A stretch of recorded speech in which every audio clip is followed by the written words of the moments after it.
இடம்பலம் நேயர்களுக்கு வணக்கம். நேற்றைக்கு சட்டமன்றத்துல பல்வேறு சம்பவங்கள் நடந்திருக்கு அப்படின்னு சொல்லலாம். அதில் குறிப்பா அதிமுகவில் 3 முறை முதலமைச்சராக செல்வி ஜெயலலிதா அவர்களால் அமர்த்தப்பட்ட திருமதி சசிகலா அவர்களால் அமர்த்தப்பட்ட திரு ஓபிஎஸ் அவர்கள் திமுகவுக்கு போனதுக்கப்புறம் தன்னுடைய விசுவாசத்தை திமுகவுக்கு காட்டுறார் அப்படிங்கிறது புரிஞ்சுக்க முடியுது.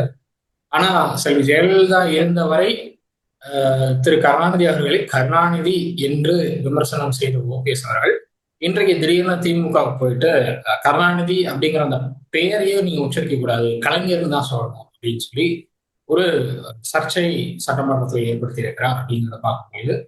இதில் சபாநாயகர் உண்மை பேச வேண்டும் அப்படிங்கிறது தாவேகாவினருடைய கருத்தாகவும் இருக்கு, தாவேகா வலியுறுத்தும் கருத்தாகவும் இருக்கிறத பார்க்க முடியுது. ஏன்னா சபாநாயகருக்கு சபையினுடைய வரலாறு தெரியுமா அப்படிங்கிற கேள்வி எழுது. ஏன்னா இதுக்கு முன்னாடி செல்வி ஜெயலலிதா அவர்களுடைய காலத்துல திரு கருணாநிதி என்கிற பெயர் குறிப்பிடப்பட்டிருக்கு. அதை தாண்டி அதிமுகவுடைய ஆட்சி காலத்துல மறைந்த முன்னாள் சட்டமன்ற உறுப்பினர் வெற்றிவேல் அவர்கள் கருணாநிதி ஆத்திச்சூடி அப்படின்னு சொல்லி ஒரு ஆத்திச்சூடியை வாசித்திருக்கிறார் அப்படிங்கிறதையும் நம்ம மனசுல வச்சுக்கிட்டு. ஸோ இதெல்லாம் நடந்திருக்கிறப்போ கருணாநிதி அப்படிங்கிற அந்த பெயர் சட்டமன்றத்தில் உச்சரிக்கப்பட்டிருக்கும் போது, அதுவும் ஒரு சட்டமன்ற உறுப்பினர் அந்த பெயரை உச்சரித்திருக்கிறார் அப்படின்னு போது சட்டமன்ற உறுப்பினர்கள் கருணாநிதிங்கிற பெயர் பயன்படுத்திய தவறு அப்படின்னு சபாநாயகர் சொல்றதுலையும் எந்த விதமான நியாயமும் இல்லை அப்படிங்கிறதையும் நம்ம புரிஞ்சுக்க முடியாது. முதலமைச்சர் இதுக்கு மன்னிப்பு கேட்டிருக்கார். ஸோ அந்த மன்னிப்பு நியாயமானதா, அதை தாவேகாவினர் இப்படி பார்க்கிறாங்க அப்படிங்கிறதையும் பார்க்கறாங்க. ஸோ நமக்கு இன்னைக்கு இதை பத்தி தான் நம்ம பேச போறோம். அதை தாண்டி சபாநாயகருடைய செயல்பாடுகள் அப்படிங்கிறதையும் நம்ம பார்ப்போம். நான் அவங்க ஹரிஷ் ஊடகத்துல பேசுறதுக்காக பிரியவரோட வணக்கம். வணக்கம் ஹரிஷ். இன்ட்ரோ பண்றப்பவே அந்த ஸ்டார்டிங்கே நீ சொன்ன விஷயம் எனக்கு நிஜமாவே கொஞ்சம் ஷாக்கிங்கா இருந்தது. யாரு யார் கூட கம்பேர் பண்ற அந்த கம்பேரிசன்ன்ற ஒரு விஷயம் இருக்கு. நீ என்ன சொல்ற, ஜெயலலிதா அம்மையார் கலைஞரை பேரிட்டு கூப்பிட்டாங்க அப்படின்னு சொல்ற. இவங்க 2 பேர் எந்த பீரியட்ல இருந்தாங்க அத முதல்ல நம்ம பார்க்கணும். இவங்க 2 பேரோட என்ன சொல்றது அரசியல் எக்ஸ்பீரியன்ஸ் எவ்வளவு இருந்தது அத பார்க்கணும். வெற்றிவேல் அவர்களை பத்தி சொல்றேன், அவரோட அரசியல் எக்ஸ்பீரியன்ஸ் என்ன, அவர் என்னெல்லாம் தியாகம் பண்ணிருக்காரு வாழ்க்கையில, இது எல்லாமே புரியல. கருணாநிதி என்ன தியாகம் பண்ணாரு? நிறைய பண்ணாரு. நான் இப்ப அந்த கான்ட்ரவர்சிக்கு நான் போக விரும்பல. நான் டாபிக்க மட்டும் நான் பேசுறேன். இப்ப நான் என்ன கேக்குறேன், ஒரு மூத்த அரசியல்வாதி இப்ப இன்னைக்கு நீங்க எல்லாம் ஒரு சினிமால ஒரு முதலமைச்சர் ஆயிட்டீங்கன்றது, அந்த முதலமைச்சர் ஆயிட்டீங்கன்றதுனால எல்லா முதலமைச்சரும் ஈக்குவல் எல்லாம் கிடையாது. ஜெயலலிதா அம்மையார் எவ்வளவு கஷ்டப்பட்டாங்கன்றது நமக்கு தெரியும். அதே மாதிரி கலைஞர் அவர்கள் இப்ப எம்ஜிஆர் அவர்களோட பீரியட்ல எல்லாம் எவ்வளவு பிரச்சனைகள் இருந்தது. ஒருத்தருக்கு ஒருத்தர் என்னதான் பிரச்சனைகள்லாம் இல்ல. கருணாநிதி எம்ஜிஆருடைய காலில் விழுந்தாரு, என்ன திமுக தலைவராகுங்க, என்ன முதலமைச்சர் ஆகுங்க அப்படின்னாரு. அன்னைக்கு நாவலர் நெடுஞ்செழியன் போட்டியில இருந்தாரு. நாவலர் நெடுஞ்செழியன் எம்ஜிஆர் பேசி இதை சமரசமா முடிப்போம் அப்படின்னு சொல்லி கருணாநிதி முன்னிலைப்படுத்தினார். எந்த கருணாநிதி எம்ஜிஆர் முன்னிலைப்படுத்துறாரோ அந்த எம்ஜிஆரை கருணாநிதி அவர்கள் கட்சியில இருந்து நீக்கிறார், அதுவும் கணக்கு கேட்டதுக்காக. ஓகே, கேப்பபிலிட்டின்னு ஒரு விஷயம் இருக்கு. என்ன சொல்றது, நம்மளுக்கு ஆட தெரியலன்றதுனால மேட கோணல்னு சொல்ற ஒரு பழமொழி ஒண்ணு இருக்கு. அதுக்கும் நான் என்ன சபதப்படுத்தி பேசுறேன் அப்படின்னா, எக்ஸ்பீரியன்ஸ் இருக்கிற இந்த முதலமைச்சர்களோட நீ இப்பதான் 100 நாட்கள், அது கூட ப்ரீவியஸ் பொலிட்டிக்கல் எக்ஸ்பீரியன்ஸ் எதுவுமே இல்லாத ஒரு மனுஷன் கூட நீ கம்பேர் பண்றன்றதே உங்களோட மெச்சூரிட்டி லெவல்ல காட்டுது அப்படின்றது தான் நான் சொல்லுவேன். 82ல அரசியலுக்குள்ள வராங்க. அவங்க சட்டமன்ற தேர்தலை முதல்ல சந்திக்கிறது அப்படிங்கிறது 89ல. சந்திச்ச உடனே எம்எல்ஏ ஆகிறாங்க. சட்டமன்ற உறுப்பினரா எம்எல்ஏ ஆனதுக்கு அப்புறம் திரு கருணாநிதி அவர்களை சட்டமன்றத்துல சரமாரியா கேள்விகள் எழுப்புறாங்க. அன்னைக்கு ஒரு ஒரு சம்பவம் நடக்குது. செல்வி ஜெயலலிதா அவர்களை அவமானப்படுத்துறாங்க. அவமானப்படுத்தி அவங்கள வெளியே அனுப்புறாங்க. அன்னைக்கு சபதம் எடுக்கிறாங்க செல்வி ஜெயலலிதா. இதெல்லாம் நம்மளுக்கு தெரிஞ்ச வரலாறு. திரு கருணாநிதி அவர்களை சட்டமன்றத்தில் விமர்சிக்கிறதுக்கு செல்வி ஜெயலலிதா அவர்கள் என்ன தகுதி இருக்குன்னு நீங்க யாருமே கேட்கல. சட்டமன்ற உறுப்பினர், நீங்க முதல் முறை எதிர்கட்சி தலைவர், உங்களுக்கு என்ன தகுதி இருக்கு கருணாநிதி விமர்சிக்கிறதுக்கு? கருணாநிதி வந்து இதுக்கு முன்னாடி 2 முறை முதலமைச்சர் உட்கார்ந்துருக்காரு. நீங்க முதலமைச்சர் கூட ஆகலையே, உங்களுக்கு என்ன தகுதி இருக்கு அப்படின்னு மக்கள் யாரும் கேட்கல.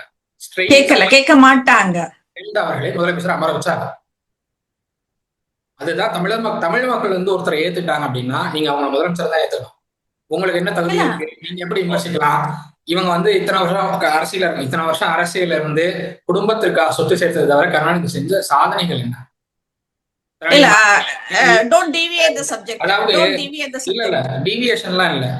உலக செம்மொழி மாநாடுன்னு ஒரு மாநாடு நடத்தி தன்னுடைய மனைவி, மகன்கள் எல்லாம் வந்து முதல் வரிசையில் உட்கார வச்சுட்டு, தமிழறிஞர்கள் எல்லாம் பின் வரிசையில் உட்கார வச்சு தன்னுடைய குடும்பத்திற்கு வந்து ஒரு லைன் லைட் கிடைக்கணும்னு முயற்சி செஞ்சவர் கருணாநிதி. ஓகே. ஈழத்தமிழர்கள் வந்து சுட்டுக் கொல்லப்பட்டு இருக்கும்போது காலை உணவு முடிச்சுட்டு வந்து மெரினா கடற்கரையில் அமர்ந்துட்டு நான் வந்து உண்ணாவிரதம் இருக்கேன்னு 2 பக்கம் ஏசி வச்சுக்கிட்டு 2 பக்கம் மனைவி துணைவியை உட்கார வச்சுட்டு சிதம்பரம் அவர்கள் சொல்லிட்டாரு, அதனால போர் நிறுத்தம் வந்துருச்சுன்னு நான் நம்புறேன் அப்படின்னு சொல்லி மதிய உணவு இடைவேளையின் போது அந்த உணவகத்தை நிறுத்திட்டு வீட்டுக்கு போனவர் கருணாநிதி. அதுக்கப்புறம் எத்தனை பேர் இருந்தாங்க அப்படிங்கிறது நம்மளுக்கு தெரிஞ்ச விஷயம். தமிழர்கள் எத்தனை முறை கருணாநிதி வந்து துரோகின்னு விமர்சிச்சாங்க அப்படிங்கிறது நம்மளுக்கு தெரிஞ்ச விஷயம். ஓகே. இத்தனையும் செய்த கருணாநிதி அவர்கள் எப்படி நல்லவரை பார்க்க முடியும்? நீ சொன்ன பாரு இவ்வளவு விஷயங்கள்ல, இதுக்கு நான் இன்னொரு கேள்வி கேட்க முடியும். சுதந்திர தினத்தில் என்ன நடந்தது அப்படின்னு சொல்லிட்டுன்னு ஒரு நடிகையை வந்துட்டு முன்னிறுத்தி ஒரு முதல் சீட்டை வந்துட்டு அவங்களுக்கு அலோகேட் பண்றதெல்லாம் வந்துட்டு எந்த வகையில நியாயம்ன்றது எனக்கு தெரியல. ஓகே, ஏன்னா இது வந்துட்டு நம்ம தனி சப்ஜெக்ட் நம்ம பேசிக்கலாம். ஆட்சி மனோரமா பக்கத்துல வச்சுக்கிட்டு கருணாநிதி அவர்கள் சொல்றாரு, என்னுடைய மனைவியாருக்கு என் துணைவியாரை பற்றி தெரியாது. This is really irrelevant. இப்ப நம்ம மனைவி துணைவி பத்தியான டாபிக் இது கிடையாது. I am not ready to talk about it. இது மனைவி துணைவி டாபிக்கே கிடையாது. நாம என்ன பேசுறோம், கலைஞரை பேர் வச்சு சப்ஜெக்ட் என்னவோ அதுதான் பேசணும் ஹரிஷ். அதான் நீங்க விஜய் த்ரிஷா பத்தி பேசும்போது நான் பேசல, பதில் சொல்றேன். நீ சொல்ற பாரு, மனைவி ஒரு பக்கம் துணைவி ஒரு பக்கம். I just want to stop it, அவ்வளவுதான். சட்டப்படி ஒரு மனைவி தான் கல்யாணம் பண்ணிக்க முடியும், மனைவி உயிரோடு இருக்கும் வரை. நீங்க 2ஆம் மனைவியை கல்யாணம் பண்ணிக்கிறீங்க, முதலமைச்சராக வந்துக்கிறீங்க. கேட்டா என்னுடைய முதல் மனைவிக்கு வந்து நான் அதுக்கப்புறம் சொன்னேன் அப்படின்னு ஆட்சி மனோரமா வச்சுக்கிட்டு சொல்றீங்க மேடையில. இதெல்லாம் நாகரிகமா? இவ்வளவு கேள்வி கேட்க வேண்டியது தானே, அவர் உயிரோட இருக்கும் போது கேள்வி கேட்க வேண்டியது தானே, போயிட்டு அறிவாலயத்துல நின்று இந்த கேள்வியை நீ கேட்க வேண்டியது தானே. அறிவாலயத்துல கேட்கலாமே, யார் கேட்க வேணும்னு சொல்றா? கேட்க வேண்டியது தானே. இப்ப இன்னைக்கு அவர் இல்லாதப்ப ஏன் புலம்புறீங்க? வீட்டுக்கு வர சொல்லுங்க. திமுக இல்லாதப்ப ஏன் புலம்புறீங்க? இல்லாதப்ப யாருங்க புலம்புறா? நீங்க தானுங்க இப்ப புலம்பிட்டு இருக்க. இல்ல இருக்கிற பிரச்சனையெல்லாம் விட்டுட்டு சம்பந்தமே இல்லாத ஒரு விஷயத்தை எடுத்துட்டு வந்தீங்கன்னா நாங்க பழசெல்லாம் தோண்டி எடுப்போம். நீதான் ஹரிஷ், யூ ஸ்டார்டட் இட். இந்த மனைவி ஒரு பக்கம் துணைவி ஒரு பக்கம் யூ ஸ்டார்டட் இட். சோ நான் அதுக்கு எக்ஸாம்பிள் சொன்னேன். அட்லீஸ்ட் வந்துட்டு மனைவி துணைவின்னு கூட்டிட்டு வந்தாரு, நாம ஒரு நடிகையை உட்கார வைக்கிறோம்ன்றத வந்துட்டு look, you started it. So நான் அந்த லைன்ல நான் வந்தேன். நான் this is not the topic actually. இந்த சட்டமன்றத்துல ஓபிஎஸ் சொன்ன இன்னைக்கு அரசியல் வட்டாரத்துல ஒரு பேசு பொருளா இருக்கு. ஆனா இந்த ஒரு வார்த்தைக்கு இருக்கும் அரசியலை தான் நம்ம புரிஞ்சுக்கணும்னுட்டு நான் பேச வர்றது. இது வெறும் ஒரு பேரை எப்படி கூப்பிடுறதுன்றதெல்லாம் பிரச்சனை கிடையாது. அது அரசியல் நாகரீகம் பற்றிய கேள்வி. நீங்க வந்துட்டு ஒருத்தர் அரசியல் ரீதியா கடுமையா எதிர்க்கலாம், அவங்களுடைய ஆட்சியை விமர்சிக்கலாம், அவங்களுடைய கொள்கைகளை விமர்சிக்கலாம், அவங்களோட முடிவுகளை விமர்சிக்கலாம். ஆனா ஒரு மூத்த அரசியல் தலைவரை குறிப்பிடும் போது அவருடைய ஒரு அரசியல் அடையாளத்தை மதிச்சு கூப்பிடுறதுல என்ன தப்பு இருக்குன்றதுதான். இதுதான் வந்து சட்டமன்றத்துல எழுந்திருக்கிற ஒரு முக்கியமான கேள்வி. பிளீஸ் எனக்கு கொஞ்சம் டைம் கூட, நான் முடிச்சிடுறேன் நான், நீ அதுக்கப்புறம் நீ பேசிக்கோனே. ஏன்னா முதல்ல வந்துட்டு ஓபிஎஸ் அவர்கள் சொன்னதுல ஒரு விஷயத்தை தான் நம்ம பார்க்கணும். ஓபிஎஸ் வந்துட்டு ஒரு காலத்துல அதிமுகவின் ஒரு முக்கியமான தலைவரா இருந்தவர். இப்ப அதிமுக திமுகனாக்கா எவ்வளவு பெரிய அரசியல் இது போட்டி இருந்ததுன்றது எல்லாருக்கும் தெரிஞ்ச ஒரு விஷயம். இப்ப அந்த அரசியல் எதிரணியை சேர்ந்த ஒரு தலைவர் இன்னைக்கு சட்டமன்றத்துல எழுந்து கலைஞர்னு சொல்லுங்க அப்படின்னு சொல்றார். அப்படின்னா வந்துட்டு அந்த வார்த்தையை வெறுமனே ஒரு கட்சி ஆதரவு இல்லன்னா ஒரு கட்சி எதிர்ப்புன்னுட்டு நல்லா பார்க்க கூடாதுன்றதுதான். உயிரோட இருந்திருந்தா நீங்க ஓபிஎஸ் வந்து அரசியல் அனாதை பார்க்கப்பட்டிருப்பார். Okay fine. ஏன்னா அரசியல்ல எதிரியா இருந்தாலும் ஒரு அரசியல் தலைவரின் இடத்தை மறுப்பது வேற, அவருடைய அரசியல் அடையாளத்தையே ஏத்துக்கிறது வேற. ஒரே ஒரு எக்ஸாம்பிள் சொல்றேன். நம்முடைய தமிழக அரசியல்ல சில பெயர்களை வந்துட்டு மக்கள் வந்துட்டு வெறும் பேரா மட்டும் சொல்றது இல்ல. இப்ப அண்ணான்னுட்டுன்னு சொல்றீங்க. இப்ப அவருடைய முழு பெயரை சொல்லாம அண்ணான்னுட்டுன்னு சொல்றது ஒரு மரியாதை தான். பெருந்தலைவர்னு சொல்றோம், அது காமராஜர் அவரை குறிக்குது. தந்தை பெரியார்னு சொல்றோம், அது ஈவேராவை குறிக்குது. மக்கள் திலகம் அப்படின்னா எம்ஜிஆர் அவர்கள், புரட்சி தலைவர் அப்படின்னா எம்ஜிஆர் அவர்கள், புரட்சி தலைவி அப்படின்னா ஜெயலலிதா அம்மையார் அவர்கள். இது எல்லாமே அரசியல் தலைவர்களுக்கு காலப்போக்குல உருவான அடையாளங்கள் தான். அது போலதான் கலைஞர்ன்றது ஒரு அரசியல் அடையாளமாலாம் உருவானது அப்படின்றது மட்டும் இல்ல. அதை பயன்படுத்துறதுல என்ன பிரச்சனைன்றதுதான். பெயர் சொல்லக்கூடாதா அப்படின்னுட்டு கேக்குறீங்க. இங்கதான் ஒரு முக்கியமான வித்தியாசத்தை நீங்க புரிஞ்சுக்கணும். அவருடைய பேரை சொல்லக்கூடாதுன்னுட்டு ஓபிஎஸ் சொல்வதா எடுத்துக்கிறது ஒரு சரியான புரிதல் இல்லைன்றத நான் சொல்றேன். அவர் சொல்ல வந்தது மரியாதை சார்ந்த ஒரு விஷயம்தான். ஒருவருடைய அதிகாரப்பூர்வ பெயரை சொல்றதுல தப்பு இல்ல. ஆனா அவர் வாழ்நாள் முழுசும் பெற்ற ஒரு அரசியல் அடையாளம்னு ஒண்ணு இருக்கு இல்லையா, அந்த அடையாளத்தோட கூப்பிடுறது ஒரு மரியாதை. ஏன்னா இதுக்கெல்லாம் முன்னோடியா இருந்தாரு. சட்டமன்றத்துல நீங்க 100 நாட்கள் தான் ஆகுது. ஃபாதர் ஆஃப் கரப்ஷன் அப்படின்னு கூப்பிடலாமா அரசியல் அடையாளம்? இதுதான், இது விதண்டாவாதம் தான் வேண்டான்றேன் நானு. நான் என்ன சொல்றேன், அவங்களோட அரசியல் எல்லாம் விமர்சனம் பண்ணுங்க, அது தப்பே கிடையாது.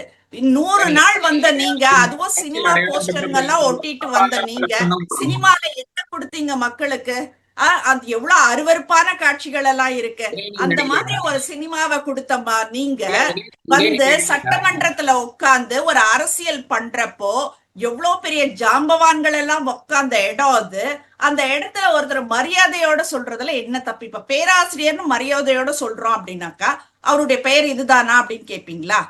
இதுதான் இந்த பிடிவாதம் பிடிக்கிறதுல என்ன பெருமை இருக்குதுன்றதுதான் நான் கேட்கிறேன். நானு மரியாதை கொடுக்கறது நம்முடைய தரத்தை தான் காட்டுது. இப்ப இன்னொரு முக்கியமான விஷயம், அரசியல் எதிர்ப்புன்றது ஜனநாயகத்தோட ஒரு பகுதி.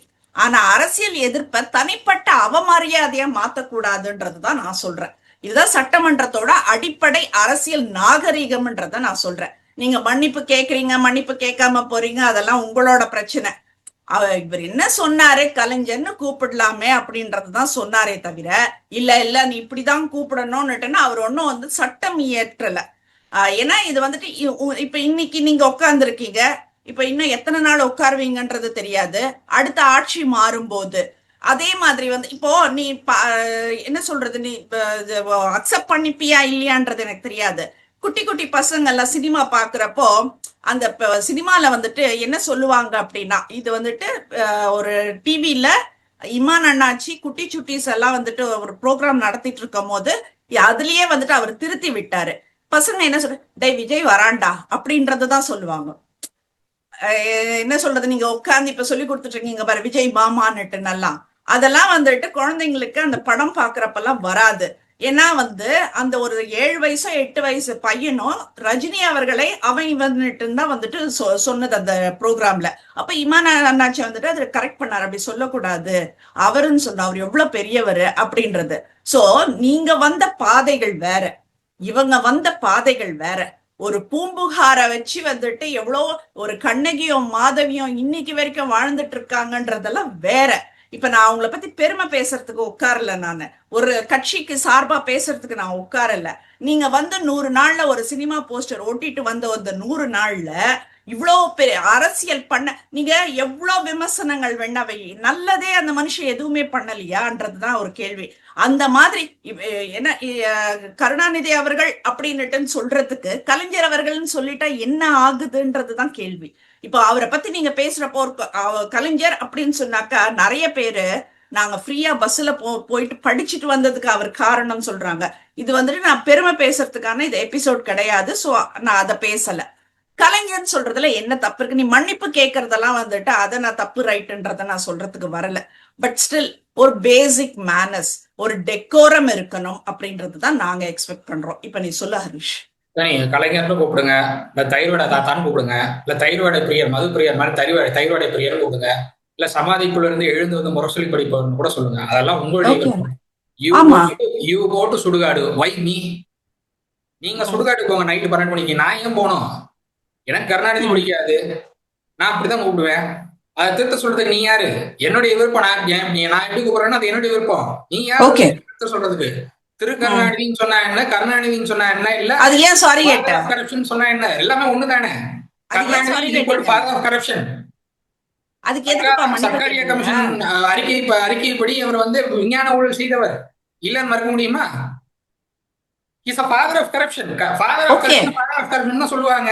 கலைஞரும் சொல்லுங்க. கலைஞர் சொல்றதுக்கு நீ சொல்லியா? நீ வந்து காலில் விழுவ, நீ காலில் விழுவ, ஜெயலலிதா அம்மையார் இருந்தப்போ காலில் விழுந்த அம்மா தாயே அப்படின்னு முதலமைச்சர் ஆன, சசிகலா அம்மையார் கிட்ட பிச்சை வாங்கி நீ முதலமைச்சர் ஆன, அம்மா தாயே முதலமைச்சர் எல்லாம் ஓபிஎஸ் அவர்கள் நம்பிக்கைக்குரியவர் முதலமைச்சர் ஆக்கினாங்க. ஏங்க சசிகலா அம்மையார் சொல்லாம ஜெயலலிதா அவர்கள் ஓபிஎஸ் முதலமைச்சரான ஆக்கல. சசிகலா அவர்களுடைய பரிந்துரையின் பேர்ல தான் வந்து முதல்ல அவர் முதலமைச்சர் ஆனாரு.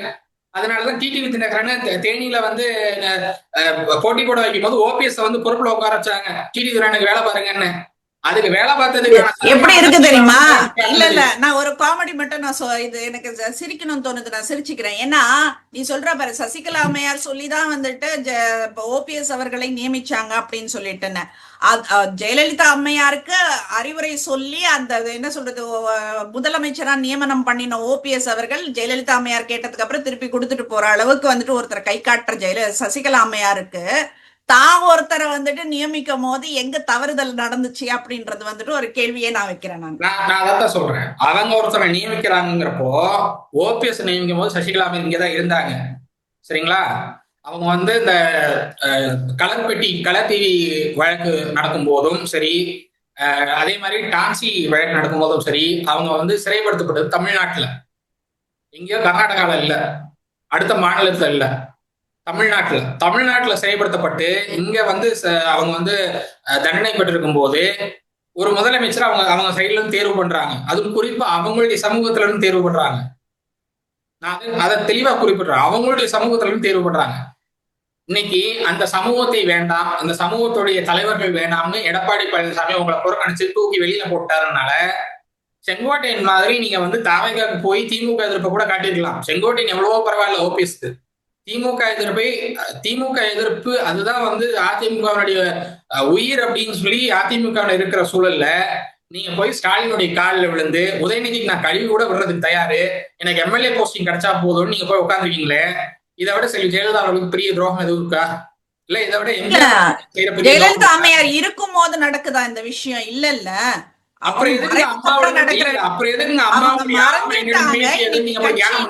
கையில இருக்கு. அப்படி இருக்கும் போது அந்த இன்னொருத்தருக்கு விசுவாசமா இருக்க வேண்டிய அவசியம் யாருக்குமே கிடையாது. அம்மாவுடைய ஆன்மா என்னிடம் பேசியது நீங்க தானே போய் தியானம் பண்ணீங்க.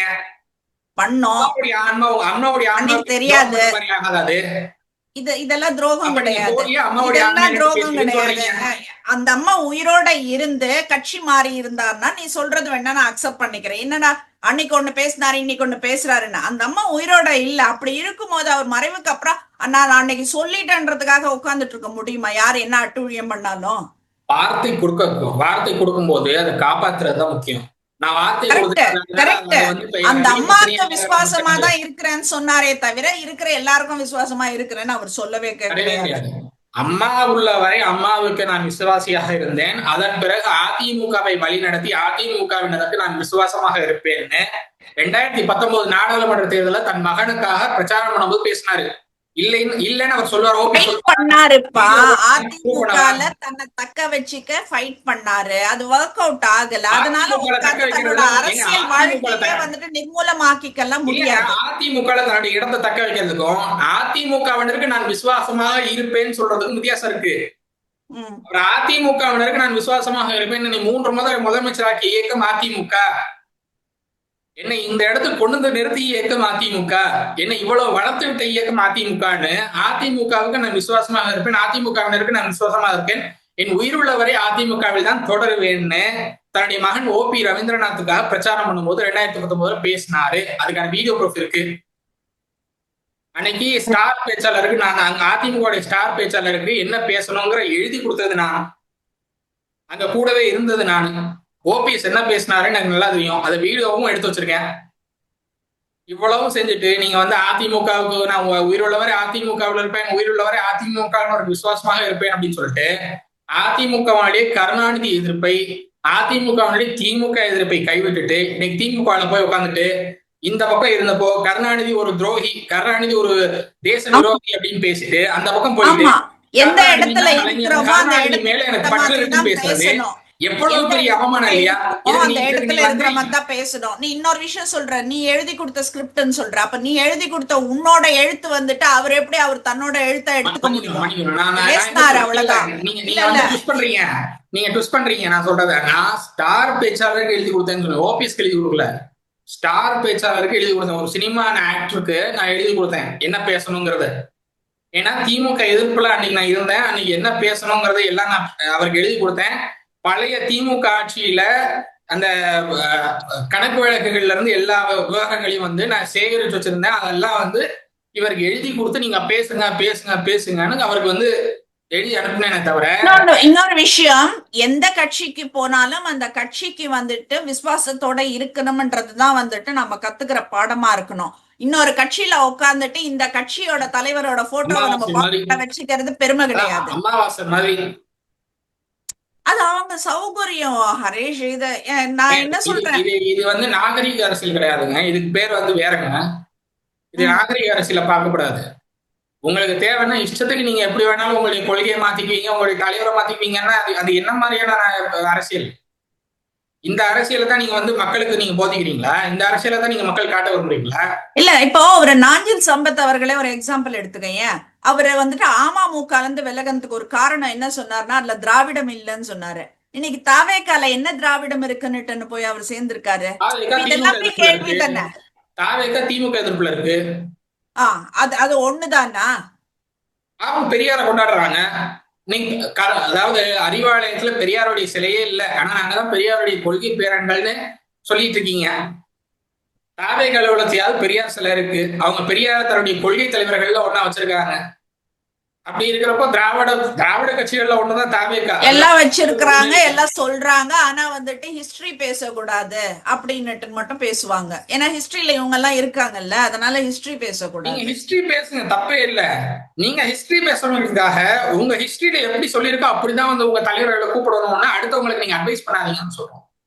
இல்ல, அது ஃபைன், ஓகே, நீ சொல்றது ஓகே, அக்செப்டட் தான். கருணாநிதியை திரு கருணாநிதின்னு சொல்லலாம், திரு கருணாநிதி இல்ல கருணாநிதின்னு சொல்லிக்கலாம். தட்சிணாமூர்த்தின்னு சொல்றது, கருணாநிதின்னு சொல்றது, திருவாளர் கருணாநிதின்னு சொல்லுவோம், திரு கருணாநிதின்னு சொல்லுவோம். அது எங்களுடைய விருப்பம். நீங்க யாருங்க கலைஞர்னு நீங்க நீங்க கலைஞர்னு தான் சொல்லணும். அவர அதுதான் சட்டமன்ற மரபு அப்படின்னு நீங்க சொல்றது. நீங்க இத்தனை வருஷத்துக்கு முன்னாடி இந்த பக்கம் இருந்தப்ப நீங்க என்ன பேசுனீங்க கருணாநிதியை பத்தி? கருணாநிதி ஒரு துரோகி, நீ கருணாநிதி பேரை சொல்லி அந்த ஆள் ஒரு துரோகின்னு நீங்க பேசுனீங்க. இப்ப அந்த பக்கத்துக்கு போயிட்டு கருணாநிதி கலைஞர் தான் கூப்பிடணும். அதுதான் சட்டமன்றம். அப்ப நீ மரபை மீறி எத்தனை வருஷமா? துணை முதலமைச்சர் உட்காந்துருக்கீங்க, முதலமைச்சர் 3 முறை உட்காந்துருக்கீங்க. இத்தனை முறை உட்காந்து அனுபவமிக்க அரசியல் தலைவராக இருந்த நீங்க சட்டமன்ற மரபை நானே மீறி இருக்கிறேன் அப்படின்னு நீங்களே சொல்ல வரீங்களா? எங்களை பொறுத்த வரைக்கும் இந்த அரசியல் நாகரிகத்தை தான் நாங்க பாக்குறோமே தவிர இது இவ்வளவு பெரிய விவாதத்தை உருவாக்கும் அரசியல் நாகரிகம் இல்ல, இதுக்கு பேர் சந்தர்ப்பவாதம். ஓகே, இந்த பக்கம் இருக்கும்போது அம்மா வாழ்க, புரட்சித் தலைவர் வாழ்க, புரட்சித் தலைவி வாழ்கன்னு கத்த வேண்டியது. இந்த பக்கம் போயிட்டா கருணாநிதி வாழ்க, ஸ்டாலின் வாழ்க, உதயநிதி வாழ்க, இன்பநிதி வந்தா நாளைக்கு இன்பநிதியும் வாழ்கன்னு கத்துவாங்க. யார் அரசியலுக்கு வந்தாலும் வாழ்க சொல்றதுக்கு ஒரு தொண்டனுக்கு அழகுதான். நடந்த இன்னொரு விஷயம் கலைஞர் சொல்றது கேள்வி கேட்கிறல்ல, கலைஞர் சொல்ல கலைஞர்ன்னுட்டு நீ இனிஷியேட் பண்ணதுக்கு இத்தனை கேள்வி கேட்கிறல்ல, நீ என்னத்துக்கு என்ன எதிர்கட்சி தலைவர் ஆளும் கட்சி தலைவர்னுட்டு உட்கார வேண்டியது தானே? என்னத்துக்கு போயிட்டு பொம்மை மாதிரி எல்லாருக்கும் போயிட்டு நமஸ்காரம் பண்ணிக்கணும் உட்காருது. அதுக்கப்புறம் எதிர்கட்சி தலைவர் எந்திரிச்சிக்கல, மரியாதை கொடுக்கல, அது என்னத்துக்கு கொண்டு வைக்கிறீங்க நீங்க?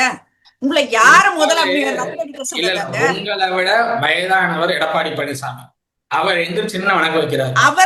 அவர் எழுந்துக்குவாருப்பா, நாங்க எழுந்துக்க மாட்டோம்ப்பா. அப்போ உங்களுக்கு தமிழர் மரபு கடைபிடிக்கிறது விருப்பம் இல்லைன்னு சொல்லுங்க.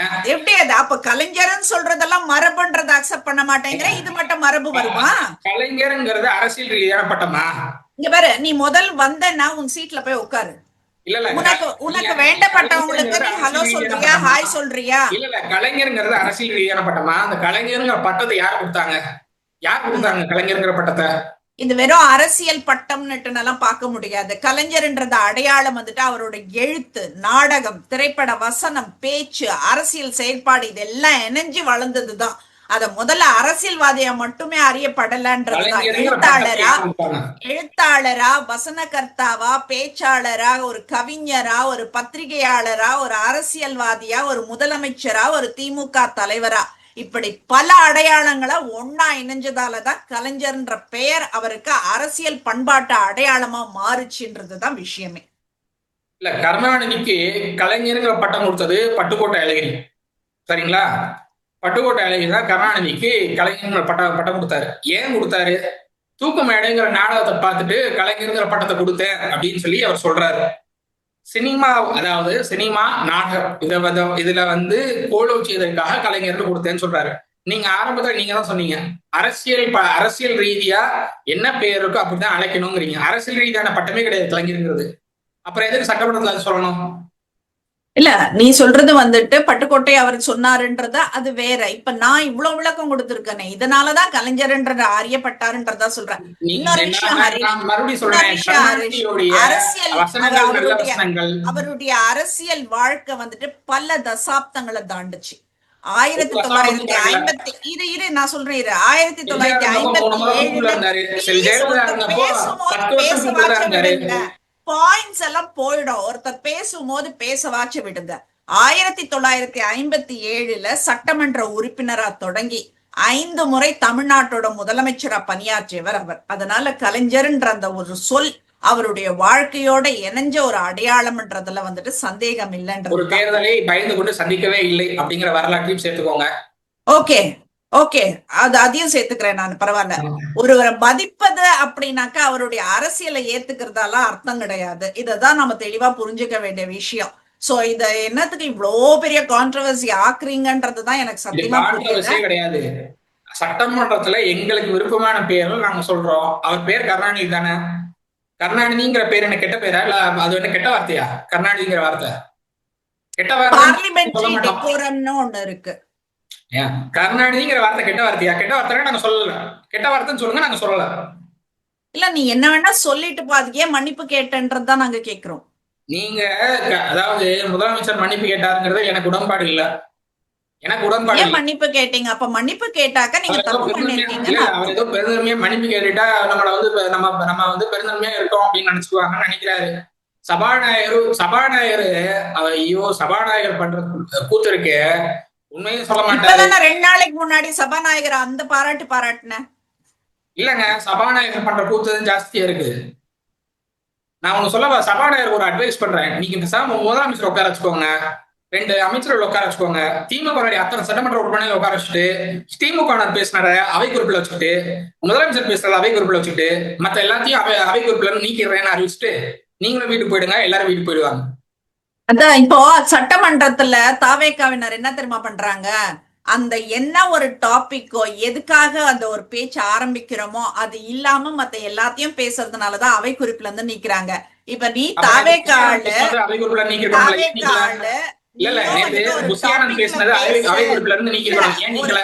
ஒரு டிவி டிபேட்ல கூட ஆகட்டும், நீ ஒரு தாவேக்கால ஒரு டாபிக்க கொடுத்துட்டு இத பத்தி பேசு அப்படின்னா சம்பந்தம் இல்லாத எல்லாத்தையும் பேசி வந்துட்டு குழப்பத்தை உண்டாக்குறீங்க. இந்த தாவேக்கால ஒருத்தர் கூட வந்துட்டு உருப்படியா இல்லையான்றதுதான் வந்துட்டு எங்களோட கேள்வி. நான் என்ன சொல்றேன், எல்லா அமைச்சர்கள் பேசுறதையும் நீங்க அவை குறிப்பிடன்னு நீக்கிறீங்க. இது டாபிக் அகைன்ஸ்டா இருக்கு, நீங்க டாபிக் விட்டு மாறி போறீங்க அப்படின்னு பேசுறீங்க. இது புஷியானந்த் என்ன சொன்னாரு? அம்மா இருந்தப்போ நீங்க எப்படி குனிஞ்சு வந்தீங்கன்னு எல்லாருக்கும் தெரியும் அப்படின்னு சொன்னார்ல. தவறு இல்லையா? ஆமா, அம்மாக்கு மரியாதை கொடுத்தாங்க. அது டாபிக் ரிலேட்டடான்னு கேக்குறேன். அது டாபிக் ரிலேட்டடா? அத அவை குறிப்பில நீக்க முடியாதா? அதை அவை குறிப்பில் வச்சுப்பீங்க. மத்தவங்க கருணாநிதியை பத்தி பேசினா மட்டும் அவை குறிப்பில் நிக்கிறீங்கன்னா அப்ப நீங்க கருணாநிதிக்கு எவ்வளவு சாஃப்ட்காரன்னு பாக்குறீங்க? திமுக எதிர்ப்பு வாக்குகளை வாங்கிட்டு ஆட்சிக்கு வந்துட்டீங்கல்ல, அதுக்கு நேர்மையா இருக்கணும், உண்மையா இருக்கணும்ல. திமுகவினர் பத்தி மற்ற அமைச்சர்கள் பேசினா உடனே அவை குறிப்பில நீக்கிறோம், கருணாநிதி பத்தி பேசினா அவை குறிப்பில நீக்கிறோம். அதுவே உங்களுடைய பொதுச் செயலாளர் பேசினா அவை குறிப்பில நீக்க மாட்டீங்க. ஏன்னா பொதுச் செயலாளர் பேசினா நீங்க கட்சியில் வர மாட்டீங்க. ஆமா, அந்த பயம் பொதுச் செயலாளர் மேல மட்டும் இருக்கு. அமைச்சர்கள் வந்து கேவலப்பட்ட பிரச்சனை இல்ல, மத்த அமைச்சர்கள் வந்து மக்கள் கிண்டலா பார்த்த பிரச்சனை இல்ல, மத்த அமைச்சர்கள் கேவலப்படுத்தப்பட்ட பிரச்சனை இல்ல அவைத்தலைவருக்கு. ஆனா பொதுச் செயலாளர் எது பேசினாலும் சரி, நாங்க அதை வந்து அவை குறிப்புல இருந்து நீக்க மாட்டோம். மற்ற அமைச்சர்கள் அவை ஏதாவது பேசினா அவை குறிப்புல இருந்து அதை நீக்கிறேன். அவை குறிப்புல லைவ் டெலிகாஸ்ட் ஆயிட்டு இருக்குங்க. லைவ் டெலிகாஸ்ட் ஆயிட்டு நீங்க அவை குறிப்புல இருந்து நீக்கினா என்ன, நீக்கலைன்னா என்ன? மக்கள் எல்லாத்தையும் பார்த்துட்டு இருக்காங்க. நீ அவை குறிப்புல நீக்கினா என்ன, நீக்கலைன்னா என்ன? லைவ்ல எல்லாம் போயிட்டு இருக்கு. லைவ்ல போயிட்டு இருக்கு. மக்கள் எல்லாத்தையும் பார்த்துட்டு இருக்காங்க. ரமேஷ் என்ன பேசினான்னு பார்த்துட்டு இருக்காங்க. மற்ற அமைச்சர்கள் என்ன பேசினான்னு பார்த்துட்டு இருக்காங்க. இதெல்லாம் பார்த்துட்டு இருக்கிற மக்கள் டிசைட் பண்ணிக்குவாங்க எது தேவை எது தேவையில்லைன்னு. அவை குரூப்ல இருந்து இதை நீக்கிறேன், அவை குரூப்ல நீக்கினேன்னு சொல்றதுக்காக லைவ்ல இருக்கிறத ரிமூவ் பண்ணிட முடியுமா? இல்ல மக்கள் வந்துட்டு எது பார்க்கணும் எது பார்க்க கூடாதுன்றது வந்துட்டு அவங்களுக்கு தெரியாம தான் வந்துட்டு ஓட்ட போட்டு இப்ப மாட்டிட்டு முழிக்கிறாங்க.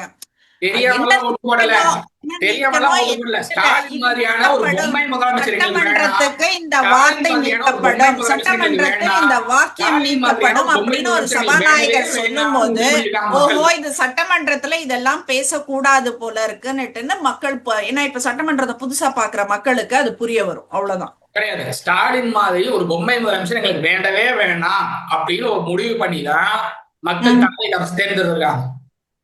இப்ப நம்ம அப்படியே சட்டமன்றத்துல போட்டு ஒரு டைலாக்க வந்து என்ன புடின்னு புடிச்சு ஃபுல் ஆக்ஷன் மோட்ல காட்டிட்டு இருக்கோம்ல. நேற்று பேசுறாங்க திமுக எந்திரிச்சு திமுகன்னு ஒரு வார்த்தை சொல்றாரு. நீ முதலமைச்சர் பொம்மை முதலமைச்சர் ஸ்டாலின் அவர்களை சொல்லும் போது முதலமைச்சர் யாருப்பா? முதலமைச்சர் என்ன ஆட்டம் ஆடினாருப்பா சட்டமன்றத்துல? திமுகன்னு தாவேக அரசின் அங்கமைக்கு ஒரு அமைச்சர் சொன்னதுக்கு நாங்க வந்து சட்டமன்றத்தை விட்டு வெளிநடப்பு செய்கிறோம். எது சொல்றீங்க நீங்க? இது எதிர்கட்சியா? இதுக்கு வெளிநடப்பு செய்யறேன்னா அது எதிர்கட்சி தான். இல்லை, ஒரு அமைச்சர் திமுகன்னு ஒரு வார்த்தை சொன்னதுக்கு எங்களை பற்றி எப்படி பேசலாம்? நாங்க வெளிநடப்பு செய்யறோம். அவர் என்ன சொல்றாருன்னு கேடு, அதுக்கு நீ பதிலடி கொடு. நீ என்ன சொல்லுவன்னு எனக்கு தெரியாதா? இல்லாத ஒரு எதிர்கட்சி தலைவரா உதயநிதி ஸ்டாலின் உட்கார்ந்திருக்காரு, நீ அக்செப்ட் பண்ணிக்கிற. திராணியற்ற ஒன்னத்துக்கும் உதவாத ஒரு எதிர்கட்சி தலைவரா உதயநிதி ஸ்டாலின் உட்கார வச்சுக்கிட்டு நீங்க எல்லாம் வந்து வெளிநடப்பு பண்றேன்னு இங்கே ஓடி போய் தயிர் வடையும்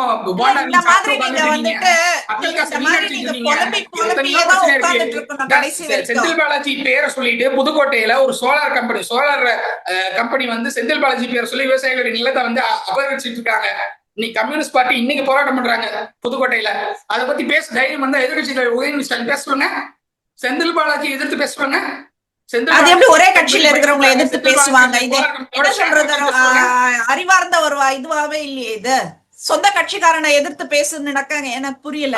நீ மக்கள் மேல அக்கறை உள்ள தலைவரா இல்லன்னு ஒத்துக்குவா? அப்ப நீங்க எல்லாம் மக்களுக்காக தான் வந்திருக்கீங்களா? அடடா. சரி ஹரிஷ், நீ வந்துட்டு டாபிக்க விட்டு நீ எப்பவுமே விலகி போற ஆளு. இப்பவும் அதுதான் பண்ற. நாம பேச வந்தது வேற, அந்த பேசி முடிச்சிட்டோம்னு நினைக்கிறேன். சோ இந்த டாபிக்க வந்துட்டு இதோட முடிச்சுக்கலாம். நாளை வேறொரு டாபிக் பேசுவோம். கண்டிப்பா. கருணாநிதி அப்படிங்கிறது ஃபாதர் ஆஃப் கரப்ஷன் அப்படிங்கிற பேரோட நம்ம முடிச்சுக்கோம். நன்றி. உங்க தரத்துக்கு நீங்க என்ன வேணா பேசிக்கலாம். நன்றி.